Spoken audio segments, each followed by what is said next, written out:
En diplomatie, le plan Kagame de sortie des crises de la RDC bénéficie de l'appui de la France et de l'Angola. Ayant convoqué dans son cabinet les représentants de la France, du Rwanda et de l'Angola en RDC, le ministre des Affaires étrangères et intégration régionale, Léonard Tchéo-Kitundu, a demandé des explications sur ce sujet. À cette question fragile, la réponse était diplomatique, nous dit Fezamika. Nous avons aussi évoqué la situation en République démocratique du Congo. La position de l'Union africaine et des pays de la région est pour moi essentielle. J'y suis très attaché et je peux dire ici que nous partageons constamment analyses et positions et que la France soutient. Ces propos d'Emmanuel Macron suscitent des réactions en République démocratique du Congo. Sa diplomatie veut plus de précisions sur la position de la France face au schéma de sortie de crise de Kagame soutenu par l'Angola.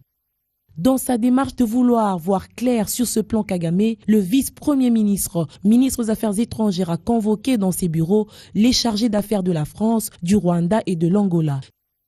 Ces échanges de clarification ont permis au gouvernement congolais de rappeler à ses partenaires internationaux au scrupuleux respect des grands principes de droits internationaux. Kinshasa dit ne pas transiger sur sa souveraineté.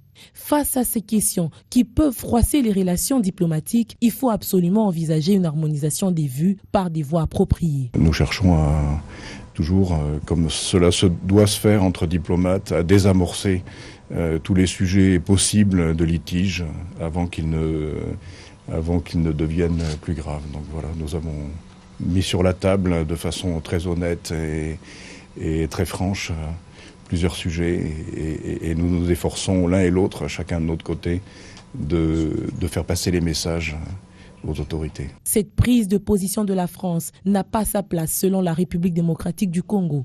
La voie vers les élections semble être balisée et c'est pour des raisons de dignité et de souveraineté que ces élections sont financées sur fonds propres du gouvernement congolais.